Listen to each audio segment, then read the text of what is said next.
Fala pessoal, André Bona mais uma vez aqui no canal do BTG Pactual. Um prazer compartilhar com você os ensinamentos que eu aprendi dos maiores investidores do mundo na minha concepção. Então hoje eu vou falar sobre o que eu aprendi com Philip Fisher.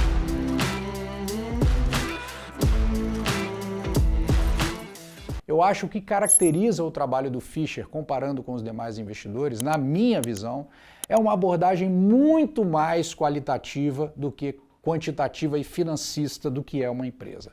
Então eu acho que Fisher dedica muito tempo, muita informação a essa compreensão que o investidor precisa ter, não apenas das finanças da empresa, mas daquilo que acontece dentro de uma organização.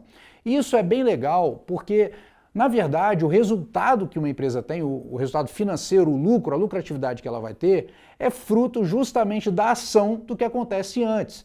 E muitas vezes a gente, investidor, fica olhando apenas o resultado da ação, ou seja, qual é o lucro, qual é o prejuízo, se cresceu vendas, se não cresceu, mas a gente não olha o que leva a esse crescimento, o que leva a essa lucratividade.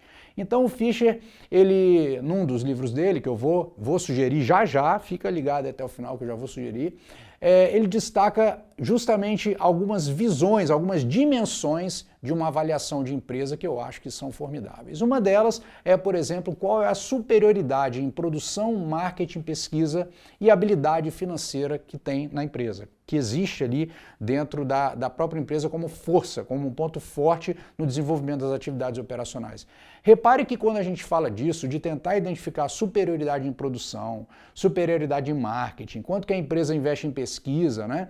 A gente está falando de fatores que se referem à própria gestão da empresa e não tem nada a ver com qual é o índice preço-lucro, qual é o índice de liquidez corrente, qual é o ROI, qual é o ROIC, não tem nada a ver com isso. Mas é um fator que vai gerar esse tipo de indicador futuramente. Então ele está colocando a gente numa visão anterior, numa visão realmente empresarial, o que é muito além do que normalmente a gente vê no mercado financeiro em todos os conteúdos. Normalmente a gente está focado mais ali na lucratividade, nos indicadores finais, mas pouco naquilo que gera esses indicadores ao longo do tempo.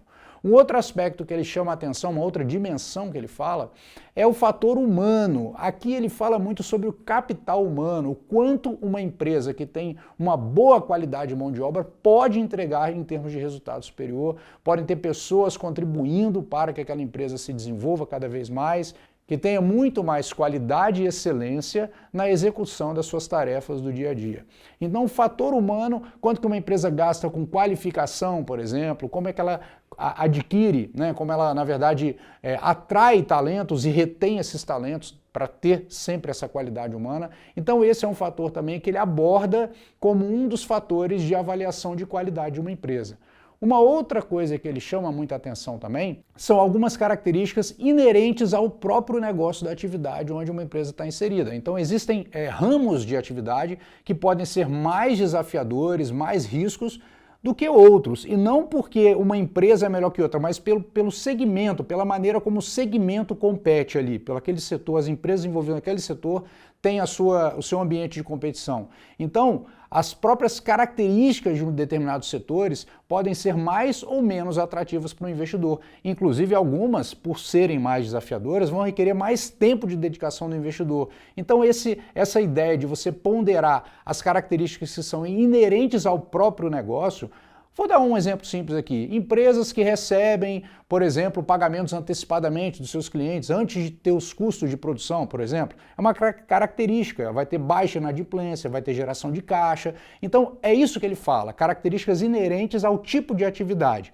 E, por fim, a última dimensão que ele cita é a dimensão dos indicadores financeiros. Então, ele traz toda a ideia do olhar qualitativo para a gente olhar a empresa internamente, nas suas características intrínsecas, digamos assim, como negócio, como uma entidade empresária que está atuando no mercado, para depois chegar nos indicadores financeiros, para aí também concluir a sua avaliação. Então, repare que das 4 dimensões de Fisher, 3 referem-se a fatores qualitativos, fatores geradores de resultado e não efetivamente de resultados financeiros, né?